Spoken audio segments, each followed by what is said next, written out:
Welcome to the class. ನನ್ನ ಹೆಸರು ರೇಖಾ ಅಂತ. ನಾನು ನಿಮಗೆ ಎಕನಾಮಿಕ್ಸ್ ಸಬ್ಜೆಕ್ಟನ್ನು ಟೀಚ್ ಮಾಡ್ತೀನಿ. ಸೊ ಈ ವರ್ಷ ನಿಮಗೆ ಎಕನಾಮಿಕ್ಸಲ್ಲಿ ಮೈಕ್ರೋ ಎಕನಾಮಿಕ್ಸ್ ಪಾರ್ಟ್ 1 ಅಂದರೆ ಸೂಕ್ಷ್ಮ ಅರ್ಥಶಾಸ್ತ್ರ ಭಾಗ 1 ಅಂತಕ್ಕಂಥ ಸಿಲೆಬಸ್ ಇದೆ, ಸಬ್ಜೆಕ್ಟ್ ಇದೆ. ಸೊ ಈ ಸೆಮ್ಮಲ್ಲಿ ನಾವೇನು ಮಾಡ್ತೀವಿ, ಈ ಸಬ್ಜೆಕ್ಟನ್ನು ಕಲಿತಾ ಹೋಗ್ತೀವಿ ಅಂತ ಹೇಳ್ಬೋದು. ನಾನು ನಿಮಗೆ ಲಾಸ್ಟ್ ಕ್ಲಾಸಲ್ಲೇ ಹೇಳಿರೋ ಹಾಗೆ ಒಟ್ಟು ಈ ಸಬ್ಜೆಕ್ಟಲ್ಲಿ ನಿಮಗೆ 5 ಲೆಸನ್ಸ್ ಬರುತ್ತೆ. ಮೈಕ್ರೋ ಎಕನಾಮಿಕ್ಸ್ ಅಂದರೆ ಸೂಕ್ಷ್ಮ ಅರ್ಥಶಾಸ್ತ್ರ ಭಾಗ 1. ಇದರಲ್ಲಿ ನೀವೇನು ನೋಡ್ತೀರಾ, 5 ಲೆಸನ್ಗಳನ್ನು ನೋಡ್ತಾ ಹೋಗ್ತೀರಾ. ಸೊ ಇದರಲ್ಲಿ ಒಟ್ಟು ನಿಮಗೆ 100 ಅಂಕದ ಪ್ರಶ್ನೆಗಳಿರುತ್ತೆ. ಸೊ ಇದರಲ್ಲಿ 20 ಅಂಕ ಏನಪ್ಪ ಅಂದರೆ ಇಂಟರ್ನಲ್ ಮಾರ್ಕ್ಸ್ ಅಂತ ಹೇಳ್ತೀವಿ. ಸೊ ಇನ್ನು 80 ಅಂಕ ಏನಪ್ಪ ಅಂದರೆ ಇದನ್ನು ನೀವು ಎಕ್ಸಾಮಲ್ಲಿ ನೀವೇನು ಮಾಡಬೇಕು, ತಗೊಳ್ತಾ ಹೋಗಬೇಕು. ಎಕ್ಸಾಮಲ್ಲಿ ಬರೆದು ನೀವು 80 ಅಂಕಗಳನ್ನು ಗಳಿಸಬೇಕು. ಇನ್ನು 20 ಅಂಕಗಳೇನೆಂದರೆ ಇಂಟರ್ನಲ್ ಮಾರ್ಕ್ಸ್ ಅಂದರೆ ಇದು ನಮ್ಮ ಕೈಯಲ್ಲಿ ಇರುತ್ತೆ. ನಾವು ನಿಮ್ಗೆ ಏನು ಮಾಡ್ತೀವಿ, ಇಷ್ಟು ಅಂಕಗಳನ್ನು ಕೊಡ್ತಾ ಹೋಗ್ತೀವಿ. ಯಾವುದ್ರ ಬೇಸ್ ಮೇಲೆ ಕೊಡ್ತೀವಪ್ಪ ಅಂತಂದರೆ ನಾವು ನಿಮಗೆ ಟೆಸ್ಟ್ಗಳನ್ನು ಇಡ್ತಾ ಹೋಗ್ತೀವಿ. ಆ ಟೆಸ್ಟನ್ನು ಎಲ್ಲರೂ ಅಟೆಂಡ್ ಆಗಬೇಕು, ಜೊತೆಗೆ ಟೆಸ್ಟಲ್ಲಿ ಕೂಡ ಚೆನ್ನಾಗಿ ನೀವೇನು ಮಾಡಬೇಕು, ಬರೀಬೇಕು. ಇನ್ನು ನೆಕ್ಸ್ಟ್ ಒನ್ ಏನಪ್ಪ ಅಂದರೆ ಅಟೆಂಡೆನ್ಸ್. ಎಲ್ಲರೂ ಕೂಡ ಕಂಪಲ್ಸರಿ ಹಾಜರಾತಿಯನ್ನು ಪಡ್ಕೊಂಡಿರ್ಬೇಕು. ಓಕೆ. ನೆಕ್ಸ್ಟ್ ಇನ್ನೊಂದು ಏನಪ್ಪ ಅಂದರೆ ಸೆಮಿನಾರ್ಸ್ಗಳನ್ನು ಬರೀಬೇಕು, ಜೊತೆಗೆ ಸೆಮಿನಾರ್ಸ್ಗಳನ್ನು ಮಾಡಬೇಕು. ಇನ್ನು 4ನೇದು ಏನಪ್ಪ ಅಂತಂದರೆ ಅಸೈನ್ಮೆಂಟ್ ಅಂತ ಹೇಳ್ತೀವಿ. ಓಕೆ. ಅಸೈನ್ಮೆಂಟು ಅಷ್ಟೇ ಎಲ್ಲರೂ ಕೂಡ ಏನು ಮಾಡಬೇಕು, ಬರ್ಕೊಂಡು ಬರಬೇಕು, ಜೊತೆಗೆ ನೋಟ್ಸ್ ಬರೆಯೋದಾಗಿರ್ಬೋದು. ಸೊ ಇದೆಲ್ಲದೇನಾಗುತ್ತೆ, ಮ್ಯಾಟ್ರ್ ಆಗ್ತಾ ಹೋಗುತ್ತೆ. ಅರ್ಥ ಆಯ್ತಾ? ಸೊ ನಿಮಗೆ 100 ಅಂಕಕ್ಕೆ ನೀವೇನು ಮಾಡ್ತೀರಾ, ಈ ಸಬ್ಜೆಕ್ಟನ್ನು ಸ್ಟಡಿ ಮಾಡ್ತೀರಾ. ಸೊ ಅದರಲ್ಲಿ 20 ಅಂಕ ಇಂಟರ್ನಲ್ ಇರುತ್ತೆ, ಇನ್ನು 80 ಅಂಕ ಏನಪ್ಪ ಅಂದರೆ ನೀವು ಎಕ್ಸಾಮಲ್ಲಿ ಬರೆಯೋದಿರುತ್ತೆ. ಸೊ ಇದಿಷ್ಟು ನಿಮಗೆ ಸ್ವಲ್ಪ ಬೇಸಿಕ್ ಸಬ್ಜೆಕ್ಟ್ ಬಗ್ಗೆ ಗೊತ್ತಿದೆ ಅಂತ ನಾನು ಏನು ಮಾಡಿದೆ, ಮಾರ್ಕ್ಸ್ ಬಗ್ಗೆ ಹೇಳ್ತಾ ಹೋದೆ. ಓಕೆ. ಸೊ ನೋಡಿ, ಇವಾಗ ನಾವು ಈ ಸೆಮ್ಮಲ್ಲಿ ಏನು ಕಲಿತೀವಿ ಅಂದರೆ ಮೈಕ್ರೋ ಎಕನಾಮಿಕ್ಸ್. ನೋಡಿ, ಫಸ್ಟ್ ನಿಮಗೆ ಸ್ವಲ್ಪ ಸಬ್ಜೆಕ್ಟ್ ಬಗ್ಗೆ ಕ್ಲಿಯರ್ ಆಗಿ ಹೇಳ್ತಾ ಹೋಗ್ತೀನಿ. ಈಗ ಎಕನಾಮಿಕ್ಸ್ ಅನ್ನೋದು ಒಂದು ಮೇನ್ ಅಂತ ಹೇಳ್ತೀವಿ, ಇದೊಂದು ಮುಖ್ಯ ಭಾಗ. ಸೊ ಎಕನಾಮಿಕ್ಸ್ ಅಂದರೆ ಇದರ ಒಂದು ವ್ಯಾಪ್ತಿ ಏನಾಗಿದೆ, ತುಂಬ ವಿಸ್ತಾರವಾಗಿ ಹರಡಿಕೊಂಡಿದೆ ಅಂತ ಹೇಳ್ಬೋದು. ಎಕನಾಮಿಕ್ಸ್ ಅಂದರೆ ಬರೀ ಅರ್ಥಶಾಸ್ತ್ರ, ಅದೇ ಒಂದು ಬುಕ್ಕಲ್ಲಿ ನಾವು ಓದಿ ತಿಳ್ಕೊಬೋದು, ಕಲಿಬೋದು, ಅರಗಿಸ್ಬೋದು ಅಂತ ನಾವೇನು ಮಾಡೋಕ್ಕಾಗಲ್ಲ, ಹೇಳೋಕ್ಕಾಗಲ್ಲ. ಎಕನಾಮಿಕ್ಸಿನ ವ್ಯಾಪ್ತಿ ತುಂಬ ವಿಶಾಲವಾಗಿದೆ. ಹೆಂಗಪ್ಪ ಅಂದರೆ ನೋಡಿ, ಎಕನಾಮಿಕ್ಸಲ್ಲಿ ನಾವು ಮೈಕ್ರೋ ಎಕನಾಮಿಕ್ಸ್ ಅಂತ ಓದ್ತೀವಿ, ಅಂದರೆ ಸೂಕ್ಷ್ಮ ಅರ್ಥಶಾಸ್ತ್ರ ಅಂತೀವಿ. ನೆಕ್ಸ್ಟ್ ಏನು, ಸಮಗ್ರ ಅರ್ಥಶಾಸ್ತ್ರ ಅಂತ ಓದ್ತಾ ಹೋಗ್ತೀವಿ. ನೆಕ್ಸ್ಟ್ ಏನು, ಅಂತಾರಾಷ್ಟ್ರೀಯ ಅರ್ಥಶಾಸ್ತ್ರ ಅಂತ ನಾವೇನು ಮಾಡ್ತೀವಿ, ಓದ್ತಾ ಹೋಗ್ತೀವಿ. ನೆಕ್ಸ್ಟ್ ಏನು, ಭಾರತದ ಅರ್ಥಶಾಸ್ತ್ರ ಅಂತ ಓದ್ತೀವಿ. ನೆಕ್ಸ್ಟು ಕೃಷಿ ಅರ್ಥಶಾಸ್ತ್ರ ಅಂತ ಓದ್ತೀವಿ. ನೆಕ್ಸ್ಟು ಕೈಗಾರಿಕಾ ಅರ್ಥಶಾಸ್ತ್ರ ಅಂತ ಓದ್ತೀವಿ. ನೆಕ್ಸ್ಟು ಕರ್ನಾಟಕ ಅರ್ಥಶಾಸ್ತ್ರ ಅಂತ ಓದ್ತೀವಿ. ನೆಕ್ಸ್ಟು ಸಾರ್ವಜನಿಕ ಅರ್ಥಶಾಸ್ತ್ರ ಅಂತ ಓದ್ತೀವಿ. ಇನ್ನು ಹಲವಾರು ರೀತಿಯಾಗಿ ನಾವೇನು ಮಾಡ್ತೀವಪ್ಪ ಅಂದರೆ ಎಕನಾಮಿಕ್ಸನ್ನು ಸ್ಟಡಿ ಮಾಡ್ತಾ ಹೋಗ್ತೀವಿ. ಬಟ್ ನಿಮಗೆ ಈ ಸೆಮ್ಮಲ್ಲಿ, ಫಸ್ಟ್ ಸೆಮ್ಮಲ್ಲಿ ನಿಮ್ಗೆ ಏನಿದೆ ಅಂದರೆ ಮೈಕ್ರೋ ಎಕನಾಮಿಕ್ಸ್ ಇದೆ. ನೀವೇನು ಮಾಡ್ತಿದ್ದೀರಾ, ಇವಾಗ ಮೈಕ್ರೋ ಎಕನಾಮಿಕ್ಸ್ ಓದಿದರೆ ಎಲ್ಲ ನಿಮಗೆ ಗೊತ್ತಾಗುತ್ತೆ ಎಕನಾಮಿಕ್ಸ್ ಅಂತಲ್ಲ, ಅದರಲ್ಲಿ ಒಂದು ಚಿಕ್ಕ ಭಾಗವನ್ನಷ್ಟು ನೀವೇನು ಮಾಡ್ತೀರಿ, ಇವಾಗ ಸ್ಟಡಿ ಮಾಡ್ತಾ ಹೋಗ್ತೀವಿ. ಸೊ ಫಸ್ಟ್ ಸೆಮ್ಮಲ್ಲಿ ನಿಮಗೆ ಮೈಕ್ರೋ ಎಕನಾಮಿಕ್ಸ್ ಪಾರ್ಟ್ 1 ಓದ್ತೀರಾ. ಇನ್ನು ಸೆಕೆಂಡ್ ಸೆಮ್ಮಲ್ಲಿ ಏನಪ್ಪ ಅಂದರೆ ಮೈಕ್ರೋ ಎಕನಾಮಿಕ್ಸ್ ಪಾರ್ಟ್ 2ನ ಸ್ಟಡಿ ಮಾಡ್ತಾ ಹೋಗ್ತೀರಾ. ಅರ್ಥ ಆಯ್ತಾ? ಇನ್ನು ಸ್ವಲ್ಪ ನಿಮಗೆ ಸಬ್ಜೆಕ್ಟ್ ಬಗ್ಗೆ ನಾವು ಏನು ಕಲಿತಾ ಇದ್ದೀವಿ, ಏನು ಓದ್ತಾ ಇದ್ದೀವಿ ಅಂತ ಸ್ವಲ್ಪ ಜ್ಞಾನ ಇರಲಿ ಅನ್ನೋ ಕಾರಣಕ್ಕೆ ಜನರಲ್ ಆಗಿ ನಾನು ನಿಮಗೆ ಹೇಳ್ತಾ ಹೋದೆ. ಅರ್ಥ ಆಯ್ತಾ ಸ್ಟೂಡೆಂಟ್? ಓಕೆ. ಇವಾಗ ನಾವೇನು ಮಾಡೋಣ, ನಮ್ಮ ಸಬ್ಜೆಕ್ಟಿಗೆ ಬರೋಣ. ನಮ್ಮ ಸಬ್ಜೆಕ್ಟ್ ಹೆಸರೇನಿದೆ, ಮೈಕ್ರೋ ಎಕನಾಮಿಕ್ಸ್ ಅಂದರೆ ಸೂಕ್ಷ್ಮ ಅರ್ಥಶಾಸ್ತ್ರ. ಏನು ಸೂಕ್ಷ್ಮ ಅರ್ಥಶಾಸ್ತ್ರ ಅಂದರೆ ಎಲ್ಲರಿಗೂ ಗೊತ್ತೇ ಇದೆ, ಎಲ್ಲರೂ PUC ಓದಿದ್ದೀರಾ, ಹೌದಾ? PUC ಓದಬೇಕಾದ್ರೆ PUCದಲ್ಲಿ ಕೂಡ ನಿಮಗೆ ಎಕನಾಮಿಕ್ಸ್ ಅನ್ನೋ ಒಂದು ಸಬ್ಜೆಕ್ಟ್ ಬಂದಿತ್ತು. ಅದರಲ್ಲಿ ನಾವು ಏನು ಮಾಡಿದ್ವಿ, 2 ಭಾಗಗಳನ್ನಾಗಿ ಅರ್ಥಶಾಸ್ತ್ರವನ್ನು ಸ್ಟಡಿ ಮಾಡಿದ್ವಿ. ಫಸ್ಟ್ ಪಾರ್ಟಲ್ಲಿ ಸೂಕ್ಷ್ಮ ಅರ್ಥಶಾಸ್ತ್ರ, 2ನೇ ಪಾರ್ಟಲ್ಲಿ ಸಮಗ್ರ ಅರ್ಥಶಾಸ್ತ್ರ. ನೆನಪಾಗ್ತಿದೆನಾ? ಅದರಲ್ಲಿ ಫಸ್ಟ್ ಪಾರ್ಟಲ್ಲಿ ಏನು ಬಂದಿತ್ತು, ಸೂಕ್ಷ್ಮ ಅರ್ಥಶಾಸ್ತ್ರ ಅಂತ ಬಂದಿತ್ತು. ಏನು ಸೂಕ್ಷ್ಮ ಅರ್ಥಶಾಸ್ತ್ರ ಅಂದರೆ? ಸೂಕ್ಷ್ಮ ಅರ್ಥಶಾಸ್ತ್ರ ಅಂದರೆ ಆರ್ಥಿಕತೆಯ ಸಣ್ಣ ಸಣ್ಣ ಘಟಕಗಳ ಬಗ್ಗೆ ಅಧ್ಯಯನ ಮಾಡುವುದನ್ನು ಸೂಕ್ಷ್ಮ ಅರ್ಥಶಾಸ್ತ್ರ ಎಂದು ಕರೆಯುತ್ತಾರೆ. ಓಕೆ. ತುಂಬ ಸಿಂಪಲ್ ಇದೆ. ಏನು ಸೂಕ್ಷ್ಮ ಅರ್ಥಶಾಸ್ತ್ರ ಅಂದರೆ ಆರ್ಥಿಕತೆಯ ಸಣ್ಣ ಸಣ್ಣ ಅಥವಾ ಚಿಕ್ಕ ಚಿಕ್ಕ ಘಟಕಗಳ ಬಗ್ಗೆ ಅಧ್ಯಯನ ಮಾಡುವುದನ್ನು ಸೂಕ್ಷ್ಮ ಅರ್ಥಶಾಸ್ತ್ರ ಎಂದು ಕರೆಯಲಾಗುತ್ತದೆ. ಓಕೆ. ಇನ್ನೊಂದು, ಯಾರು ಸೂಕ್ಷ್ಮ ಅರ್ಥಶಾಸ್ತ್ರವನ್ನು ನಮಗೆ ಕಂಡು ಹಿಡಿದವರು, ಯಾರು ನಮಗೆ ಅದನ್ನು ಪರಿಚಯಿಸಿದವರು ಎಲ್ಲ ನಿಮಗೆ ಗೊತ್ತಿರ್ಬೋದು. ರ್ಯಾಗ್ನರ್ ಫಿಶ್ ಅಂತಕ್ಕಂಥ ಒಬ್ಬ ಅರ್ಥಶಾಸ್ತ್ರಜ್ಞರು ಏನು ಮಾಡ್ತಾರೆ, ಸೂಕ್ಷ್ಮ ಅರ್ಥಶಾಸ್ತ್ರವನ್ನು ನಮಗೆ ಪರಿಚಯ ಮಾಡಿಕೊಡ್ತಾರೆ ಅಂತ ಹೇಳ್ಬೋದು. ಓಕೆ, ನಾ ಇನ್ನೊಮ್ಮೆ ಸೂಕ್ಷ್ಮ ಅರ್ಥಶಾಸ್ತ್ರದ ಮೀನಿಂಗ್ ಹೇಳ್ತೀನಿ ನೋಡಿ. ಆರ್ಥಿಕತೆಯ ಸಣ್ಣ ಸಣ್ಣ ಘಟಕಗಳ ಬಗ್ಗೆ ಅಧ್ಯಯನ ಮಾಡುವುದನ್ನು ಸೂಕ್ಷ್ಮ ಅರ್ಥಶಾಸ್ತ್ರ ಅಂತೆಂದು ಕರೆಯುವರು. ಹೆಸರಲ್ಲೇ ಇದೆ, ಸೂಕ್ಷ್ಮ ಅಂದ್ರೇನು, ಸಣ್ಣ ಸಣ್ಣ, ಚಿಕ್ಕ ಚಿಕ್ಕ ಅಂತ ಹೇಳ್ತಾ ಹೋಗ್ತೀವಿ. ಇದಕ್ಕೆ ಎಕ್ಸಾಂಪಲ್ಸ್ ಅಂದರೆ ಒಂದು ಕೈಗಾರಿಕೆ, ಒಂದು ವಸ್ತುವಿನ ಬೆಲೆಯ ಮಟ್ಟ, ಒಬ್ಬ ಅನುಭೋಗಿಯ ಬೇಡಿಕೆ, ಒಬ್ಬ ಉತ್ಪಾದಕನ ಪೂರೈಕೆ, ಒಂದು ವಸ್ತುವಿನ ಉತ್ಪಾದನೆ. ಓಕೆ, ಇವೆಲ್ಲವೇನಪ್ಪ ಅಂತಂದರೆ ಸೂಕ್ಷ್ಮ ಅರ್ಥಶಾಸ್ತ್ರಕ್ಕೆ ಉದಾಹರಣೆಗಳಂತ ಹೇಳ್ಬೋದು. ನೀವು ಎಕ್ಸಾಮಲ್ಲಿ ಬರೀಬೇಕಾದ್ರೆ ಅವ್ರು ಅಕಸ್ಮಾತ್ ಸೂಕ್ಷ್ಮ ಅರ್ಥಶಾಸ್ತ್ರ ಅಂದ್ರೆ ಏನು ಅಂತ ಕೇಳ್ಬೋದು. ನೀವು ಅವಾಗ ನಾ ಏನು ಇವಾಗ ಹೇಳಿದ್ನಲ್ಲ ಇದನ್ನು ಬರೆದು ಇದಕ್ಕೆ ಎಕ್ಸಾಂಪಲ್ ಕೊಡಬೇಕು. ಎಕ್ಸಾಂಪಲ್ ಕೊಟ್ಟರಷ್ಟೇ ಏನಾಗುತ್ತೆ, ನಿಮ್ಮೊಂದು ಆನ್ಸರ್ಗೆ ವೇಟೇಜ್ ಬರುತ್ತೆ, ಗುಣಮಟ್ಟ ಬರುತ್ತೆ. ಅರ್ಥ ಆಯ್ತಾ? ಯಾವುದೇ ಆಗಲಿ ಎಕನಾಮಿಕ್ಸ್ ನಾವು ಆದಷ್ಟು ಏನು ಮಾಡ್ಬೋದು, ಎಕ್ಸಾಂಪಲ್ಸ್ಗಳನ್ನು ಕೊಡ್ತಾ ಹೋಗ್ಬೋದು. ಯಾವುದೇ ಆನ್ಸರ್ ಬರೆದ್ರು ಕೂಡ ಅದಕ್ಕೊಂದು ಎಕ್ಸಾಂಪಲ್ ಕೊಟ್ಟರೆ ಏನಾಗುತ್ತೆ, ನಿಮ್ಮ ಆನ್ಸರ್ಗೆ ಒಂದು ವೇಟೇಜ್ ಬರ್ತಾ ಹೋಗುತ್ತೆ. ಅರ್ಥ ಆಯ್ತಾ ಸ್ಟೂಡೆಂಟ್ಸ್? ಇವಾಗ ನಾವು ಏನು ಮಾಡಿದ್ವಿ, ಎಕನಾಮಿಕ್ಸ್ ಬಗ್ಗೆ ಸ್ವಲ್ಪ ತಿಳ್ಕೊಂಡ್ವಿ, ಅದಾದ್ಮೇಲೆ ನಮ್ಮ ಸಬ್ಜೆಕ್ಟ್ ಬಗ್ಗೆ ಸ್ವಲ್ಪ ತಿಳ್ಕೊಂಡ್ವಿ. ಓಕೆ, ನೆಕ್ಸ್ಟ್ ಇವಾಗ ಅರ್ಥಶಾಸ್ತ್ರ ಅಂದ್ರೆ ಏನು ಅನ್ನೋದ್ರ ಬಗ್ಗೆ ತಿಳ್ಕೊಳ್ತಾ ಹೋಗೋಣ. ಏನು ಅರ್ಥಶಾಸ್ತ್ರ ಅಂದ್ರೆ ನಿಮಗೆಲ್ಲ ಗೊತ್ತಿರೋ ಹಾಗೆ ಅರ್ಥ ಅಂದ್ರೆ ಹಣ, ಶಾಸ್ತ್ರ ಅಂದ್ರೆ ಅಧ್ಯಯನ. ಹಣಕಾಸಿನ ಕುರಿತಾಗಿ ಅಧ್ಯಯನ ಮಾಡೋದಕ್ಕೆ ನಾವೇನು ಹೇಳ್ತೀವಿ, ಅರ್ಥಶಾಸ್ತ್ರ ಅಂತ ಹೇಳ್ತಾ ಹೋಗ್ತೀವಿ. ನಾವು ಆರ್ಥಿಕತೆಯಲ್ಲಿ ಮುಖ್ಯವಾಗಿ ಎರಡು ರೀತಿಯ ಚಟುವಟಿಕೆಗಳನ್ನು ನೋಡ್ತಾ ಹೋಗ್ತೀವಿ. ಫಸ್ಟ್ ಒಂದು ಆರ್ಥಿಕ ಚಟುವಟಿಕೆ, ಎರಡನೇದು ಆರ್ಥಿಕೇತರ ಚಟುವಟಿಕೆ. ಎಲ್ಲರಿಗೂ ಗೊತ್ತಿದೆಯಾ ಇದು? ಏನು ಹೇಳಿ? ಫಸ್ಟ್ ಒಂದು ಆರ್ಥಿಕ ಚಟುವಟಿಕೆ, ಎರಡನೇದು ಆರ್ಥಿಕೇತರ ಚಟುವಟಿಕೆ. ಏನು ಇದ್ರ ಮೀನಿಂಗು? ಇಲ್ಲಿ ನೋಡಿ, ಆರ್ಥಿಕ ಚಟುವಟಿಕೆ ಅಂದರೆ ನಾವು ಏನಾದರೂ ಕೆಲಸ ಮಾಡಿದಾಗ ಅದರಿಂದ ಹಣ ನಮಗೆ ಸಿಗ್ತಾ ಇದ್ರೆ ಅಂಥದಕ್ಕೆ ನಾವು ಆರ್ಥಿಕ ಚಟುವಟಿಕೆ ಅಂತ ಹೇಳ್ತೀವಿ. ಏನು ಹೇಳಿ? ಯಾರೇ ಆಗಿರ್ಬೋದು, ನಾವು ಏನು ಕೆಲಸ ಮಾಡ್ತೀವಲ್ಲ ಆ ಕೆಲಸದಿಂದ ನಮ್ಗೆ ಏನಾಗ್ತಿರ್ಬೇಕು, ಹಣ ಸಿಗ್ತಿರ್ಬೇಕು. ಹಣ ಸಿಗ್ತಕ್ಕಂಥ ಯಾವುದೇ ಕೆಲಸ ಕೂಡ ಏನಾಗುತ್ತೆ, ಆರ್ಥಿಕ ಚಟುವಟಿಕೆ ಅಂತ ಅನಿಸ್ಕೊಳ್ಳುತ್ತೆ. ಫಾರ್ ಎಕ್ಸಾಂಪಲ್ಲು, ಇನ್ನು ಡಾಕ್ಟರ್ ಆಗಿರ್ಬೋದು, ಡಾಕ್ಟರ್ ನಮಗೆ ಟ್ರೀಟ್ಮೆಂಟ್ ಕೊಟ್ಟರೆ ನಾವು ಅವ್ರಿಗೆ ಏನು ಕೊಡ್ತೀವಿ, ಹಣ ಕೊಡ್ತೀವಿ. ಲೆಕ್ಚರರ್ಸ್ ಆಗಿರ್ಬೋದು, ಲೆಕ್ಚರರ್ಸ್ಗೆ ಏನು ಬರುತ್ತೆ, ಸಂಬಳ ಬರುತ್ತೆ, ಅದಕ್ಕೋಸ್ಕರ ಅವ್ರು ಏನು ಮಾಡ್ತಾರೆ, ಪಾಠ ಮಾಡ್ತಾರೆ.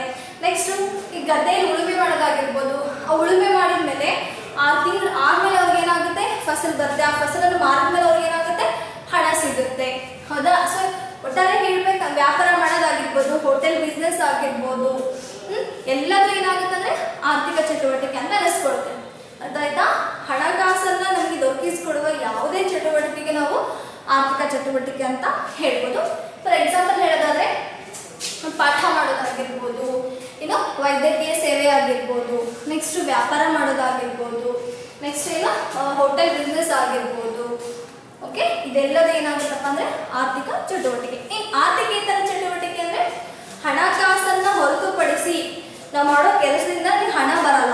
ಆಯಿತಾ? ಸೊ ಅಂತಹ ಚಟುವಟಿಕೆಗೆ ನಾವೇನಂತ ಹೇಳ್ತೀವಿ, ಆರ್ಥಿಕೇತರ ಚಟುವಟಿಕೆ ಅಂತ ಹೇಳ್ತೀವಿ. ಏನು ಹಾಗಂದರೆ, ಈಗ ನೋಡಿ, ಒಬ್ಬ ಶಿಕ್ಷಕಿ ಶಾಲೆಯಲ್ಲಿ ಪಾಠ ಮಾಡಿದಾಕಿ ಅವ್ರಿಗೆ ನಾವೇನು ಕೊಡ್ತೀವಿ, ಸಂಬಳ ಕೊಡ್ತೀವಿ, ಹಣ ಕೊಡ್ತೀವಿ. ಅದೇ ಒಬ್ಬ ಶಿಕ್ಷಕಿ ತನ್ನ ಮನೆಯಲ್ಲಿ ತನ್ನ ಮಕ್ಕಳಿಗೆ ಪಾಠ ಮಾಡಿದ್ರೆ ಸಂಬಳ ಕೊಡ್ತೀವಾ?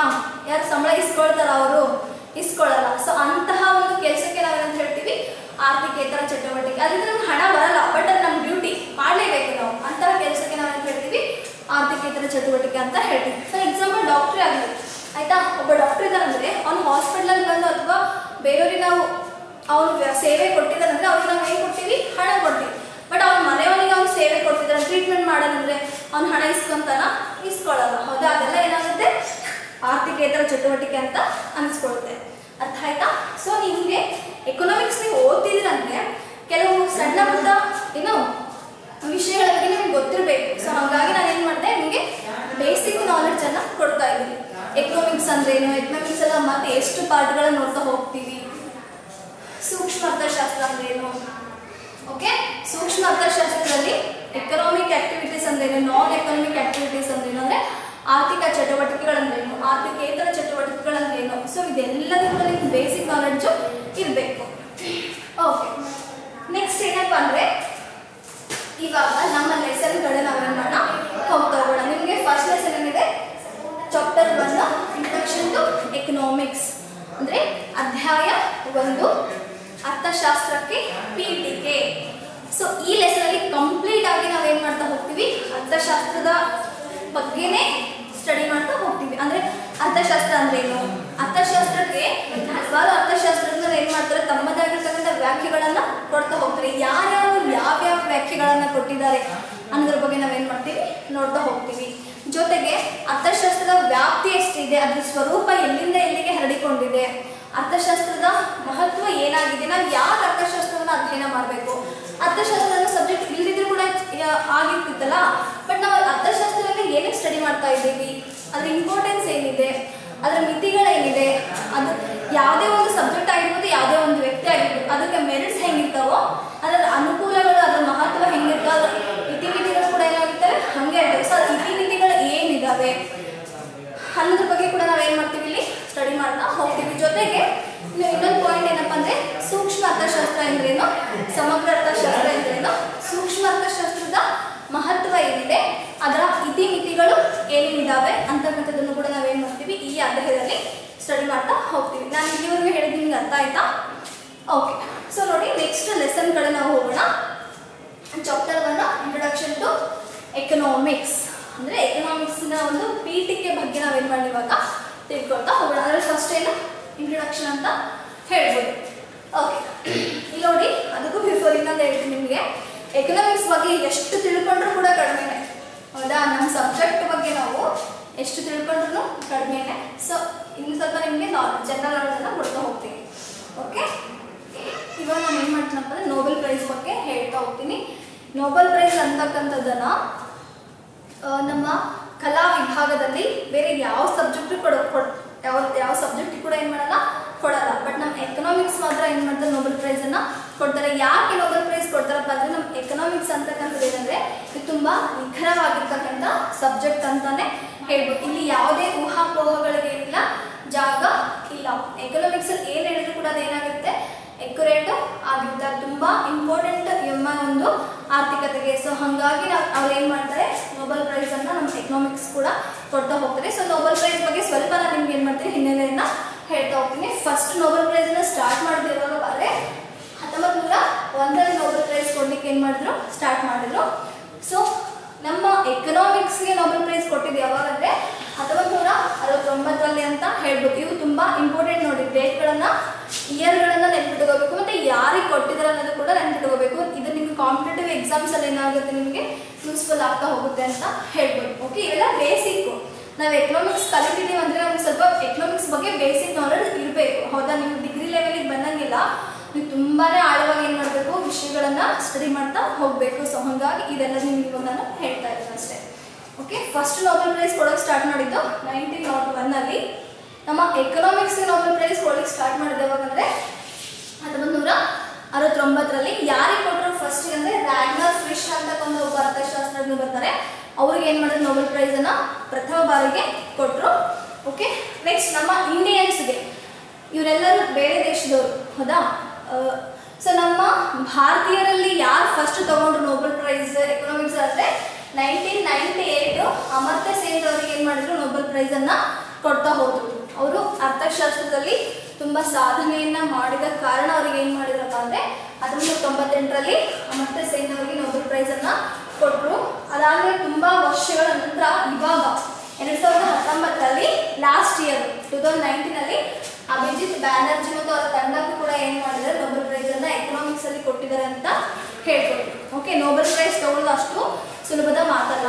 ಅವರು ಅರ್ಥಶಾಸ್ತ್ರದಲ್ಲಿ ಏನು ಮಾಡಿದ್ರೆ ಅಷ್ಟು ಅದನ್ನು ಆಳವಾಗಿ ಅಧ್ಯಯನ ಮಾಡಿ ಆರ್ಥಿಕತೆಗೆ ತಮ್ಮದೇ ಆಗಿರ್ತಕ್ಕಂಥ ಒಂದು ಕೊಡುಗೆಯನ್ನು ಕೊಟ್ಟಿರ್ತಾರೆ. ಸೊ ಆ ಕಾರಣಕ್ಕೆ ಅವ್ರಿಗೆ ಏನು ಮಾಡ್ತಾರೆ, ನೋಬೆಲ್ ಪ್ರೈಸನ್ನು ಕೊಡ್ತಾ ಹೋಗ್ತಾರೆ. ಓಕೆ, ಕಲಾ ವಿಭಾಗದಲ್ಲಿ ಬೇರೆ ಯಾವುದೇ ಸಬ್ಜೆಕ್ಟ್, ಫಾರ್ ಎಕ್ಸಾಂಪಲ್ ಹಿಸ್ಟ್ರಿ ಆಗಿರ್ಬೋದು, ಸೋಷಿಯಾಲಜಿ ಆಗಿರ್ಬೋದು, ಪೊಲಿಟಿಕಲ್ ಸೈನ್ಸ್ ಆಗಿರ್ಬೋದು, ಬೇರೆ ಯಾವುದೇ ಸಬ್ಜೆಕ್ಟಿಗೆ ಕೊಡದೇ ಇರ್ತಕ್ಕಂಥ ಒಂದು ಪ್ರೈಸ್ ಯಾವುದಪ್ಪ ಅಂತಂದರೆ ನಮ್ಮ ಅರ್ಥಶಾಸ್ತ್ರಕ್ಕೆ ಅವ್ರು ಏನು ಮಾಡ್ತಾರೆ, ಕೊಡ್ತಾ ಹೋಗ್ತಾರೆ ಅಂತ ಹೇಳ್ಬೋದು. ಇದರಿಂದ ನಿಮಗೆ ಗೊತ್ತಾಗುತ್ತೆ ಎಕನಾಮಿಕ್ಸ್ ಇಂಪಾರ್ಟೆನ್ಸ್ ಎಷ್ಟಿದೆ, ಅದರ ಸ್ಕೋಪ್ ಎಷ್ಟಿದೆ ಅಂತ. ಓಕೆ, ನೀವು ನೆನ್ಪಿಟ್ಕೋಬೇಕು. ಫಸ್ಟ್ ಸ್ಟಾರ್ಟ್ ಮಾಡಿದ್ರು ನೋಬೆಲ್ ಪ್ರೈಸ್ ಕೊಡೋಕ್ಕೆ 1901. ಸೊ ಫಸ್ಟ್ ಎಕನಾಮಿಕ್ಸಿಗೆ ಕೊಟ್ಟಿದ್ದು 1969 ರ್ಯಾಗ್ನರ್ ಫ್ರಿಶ್ ಅವರಿಗೆ. ಇನ್ನು 1998 ನಮ್ಮ ಭಾರತದಲ್ಲಿ ಫಸ್ಟ್ಗೆ ಎಕನಾಮಿಕ್ಸಲ್ಲಿ ತೊಗೊಂಡ್ರು ಯಾರು, ಅಮರ್ತ್ಯ ಸೇನ್ ಅಂತ ಬರ್ತಾರೆ, ಆ ಅರ್ಥಶಾಸ್ತ್ರಜ್ಞರು. ನೆಕ್ಸ್ಟ್ ಲಾಸ್ಟ್ ಏನಿದೆ 2019 ಏನಾಯಿತು, ಅಭಿಜಿತ್ ಬ್ಯಾನರ್ಜಿ SDR ಮತ್ತು ಮಿಚೆಲ್ ಕ್ರೆಮರ್ ಅವರಿಗೆ ಏನು ಮಾಡಿದ್ರು ನೊಬೆಲ್ ಪ್ರೈಸನ್ನು ಕೊಡ್ತಾ ಹೋದ್ರು ಅಂತ ಹೇಳ್ಬೋದು. ಓಕೆ, ಇವೆಲ್ಲ ಸ್ವಲ್ಪ ನಿಮಗೆ ಜನರಲ್ ನಾಲೆಡ್ಜ್ ಅಂತ ಹೇಳ್ತೀನಿ. ಸೊ ನೆಕ್ಸ್ಟ್ ಏನಪ್ಪ ಅಂದರೆ ಲೆಸನ್ ಸ್ಟಾರ್ಟ್ ಮಾಡೋಣ.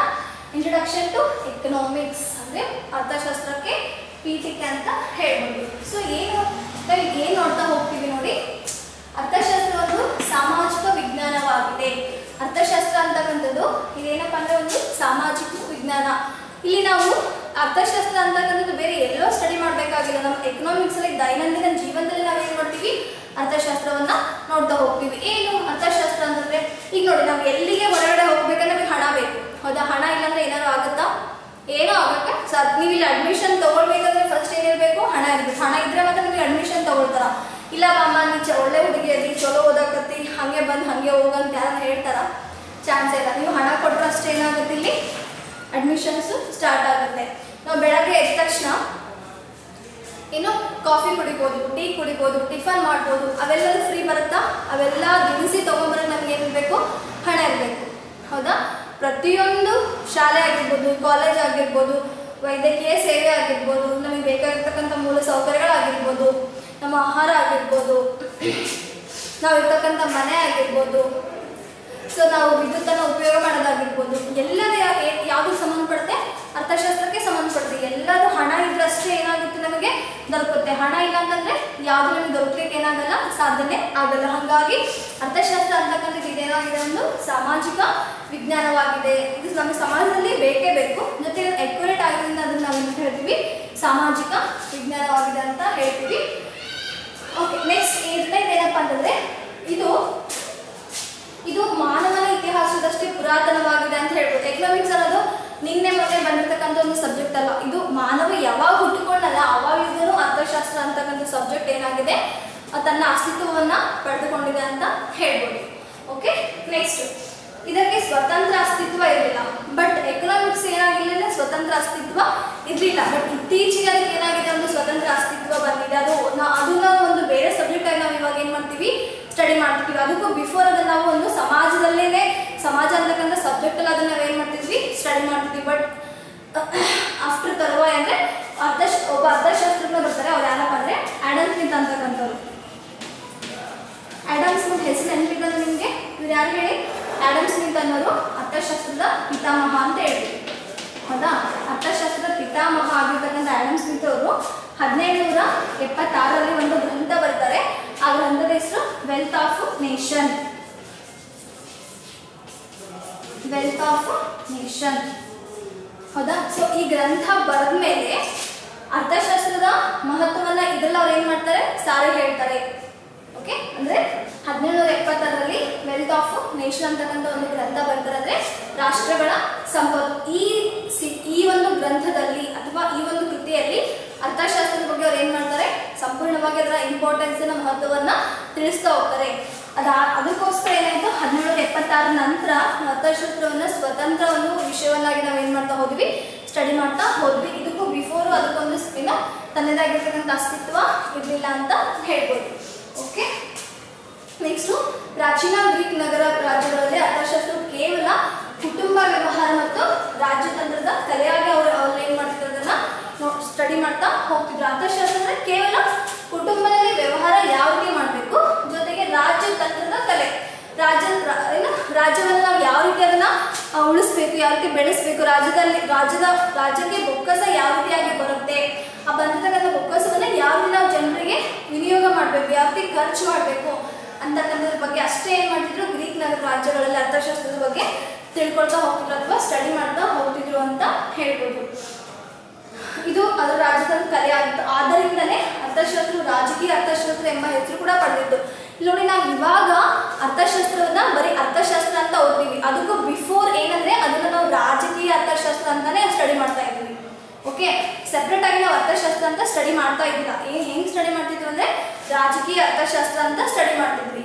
ಯಾವಾಗ ಇವರು ಗ್ರಂಥ ಬರೀತಾರಲ್ಲ ಅವಾಗಿಂದ ಏನಾಯ್ತಪ್ಪ ಅಂದ್ರೆ ಅರ್ಥಶಾಸ್ತ್ರಕ್ಕೆ ತನ್ನದೇ ಆಗಿರ್ತಕ್ಕಂಥ ಸ್ವತಂತ್ರವಾಗಿರ್ತಕ್ಕಂಥ ಒಂದು ಅಸ್ತಿತ್ವ ಮೂಡಿ ಬಂತು ಅಂತ ಹೇಳ್ಬೋದು.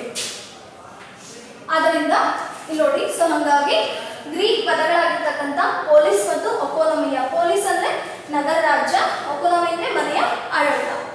ಓಕೆ, ಅಂದ್ರೆ ಗ್ರೀಕ್ ನಗರ ರಾಜ್ಯಗಳಲ್ಲಿ ಅರ್ಥಶಾಸ್ತ್ರ ಅಂದ್ರೆ ನಗರ ಅರ್ಥಶಾಸ್ತ್ರ ಅಂತ ಹೇಳ್ತೀವಿ. ಅಂತ ಯಾವಾಗಿತ್ತು ಇದೊಂದು ಸಂಕುಚಿತ ಮನೋಭಾವನೆ ಅಂದರೆ 1776ಕ್ಕಿಂತ ಬಿಫೋರ್ ನಾವು ಈ ರೀತಿ ಅದನ್ನ ಏನು ಮಾಡ್ತಿದ್ವಿ, ಸ್ಟಡಿ ಮಾಡ್ತಾ ಹೋಗ್ತಿದ್ವಿ ಅಂತ ಹೇಳ್ಬೋದು. ಸೊ ಹಾಗಾಗಿ ಏನು 1776ರಲ್ಲಿ ಯಾವಾಗ ಇವರು ಗ್ರಂಥ ಬರೆದಿಲ್ಲ, ಅದಾದ್ಮೇಲೆ ನಾವು ಸ್ವತಂತ್ರ ವಿಷಯವನ್ನಾಗಿ ನಾವು ಏನು ಮಾಡ್ತಾ ಹೋದ್ವಿ, ಸ್ಟಡಿ ಮಾಡ್ತಾ ಹೋದ್ವಿ ಅಂತ ಹೇಳ್ಬೋದು. ಅರ್ಥ ಆಯ್ತಾ? ಸೊ ಇದಿಷ್ಟೇನಪ್ಪ ಅಂದ್ರೆ ಎಕನಾಮಿಕ್ಸ್ ಇರ್ತಕ್ಕಂಥ ಸ್ವಲ್ಪ ಹಿನ್ನೆಲೆ. ಇನ್ನೊಂದ್ಸಲ ನಿಮಗೆ ನಾನು ಹೇಳ್ತಾ ಹೋಗ್ತೀನಿ.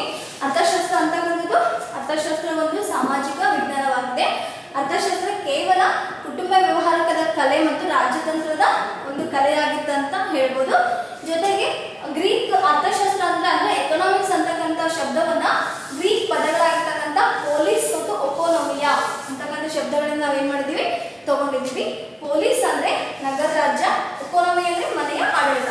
ಅಂದ್ರೆ ನಗರ ರಾಜ್ಯಗಳಿರ್ತಕ್ಕಂಥ ಮನೆಯ ಆಡಳಿತವನ್ನ ಅಧ್ಯಯನ ಮಾಡೋದಕ್ಕೆ ನಾವು ಅರ್ಥಶಾಸ್ತ್ರ ಅಂತ ಹೇಳ್ತಾ ಇದ್ರು. ಓಕೆ, ಅದಾದ್ಮೇಲೆ 1776ರಲ್ಲಿ ಏನ್ ಮಾಡ್ತಾರೆ, ಆಡಮ್ ಸ್ಮಿತ್ ಅವರು ವೆಲ್ತ್ ಆಫ್ ನೇಷನ್ ಅಥವಾ ರಾಷ್ಟ್ರಗಳ ಸಂಪತ್ತು ಅಂತಕ್ಕಂಥ ಒಂದು ಕೃತಿಯನ್ನ ಬರೀತಾರೆ. ಈ ಕೃತಿಯನ್ನ ಬರೆದ ಮೇಲೆ ಅರ್ಥಶಾಸ್ತ್ರ ಮಹತ್ವವನ್ನು ಇವರು ನಮಗೆ ತಿಳಿಸಿ ಹೇಳ್ತಾರೆ. ಅದಾದ್ಮೇಲೆ ಏನಾಯ್ತು, ಅರ್ಥಶಾಸ್ತ್ರವನ್ನು ಸ್ವತಂತ್ರ ವಿಷಯವನ್ನಾಗಿ ನಾವು ಸ್ಟಡಿ ಮಾಡಲಿಕ್ಕೆ ಸ್ಟಾರ್ಟ್ ಮಾಡಿದ್ವಿ ಅಂತ ಹೇಳ್ಬೋದು. ಓಕೆ, ಅರ್ಥ ಆಯ್ತು ಸ್ಟೂಡೆಂಟ್ಸ್? ಇದಿಷ್ಟು ಏನಪ್ಪ ಅಂದ್ರೆ ಸಬ್ಜೆಕ್ಟ್ ಬಗ್ಗೆ ಇರ್ತಕ್ಕಂಥ ಸ್ವಲ್ಪ ಬೇಸಿಕ್ ನಾಲೆಡ್ಜ್ ಅಥವಾ ಇಂಟ್ರೊಡಕ್ಷನ್ ಅಂತ ಹೇಳ್ಬೋದು. ಸೊ ನಾನು ನೆಕ್ಸ್ಟ್ ಕ್ಲಾಸಲ್ಲಿ ಏನು ಮಾಡ್ತಾ ಹೋಗ್ತೀನಿ, ಅದರದೊಂದು ಮೀನಿಂಗ್ ಜೊತೆಗೆ ಡೆಫಿನೇಷನ್ಸ್ಗಳನ್ನು ಹೇಳ್ತಾ ಹೋಗ್ತೀನಿ.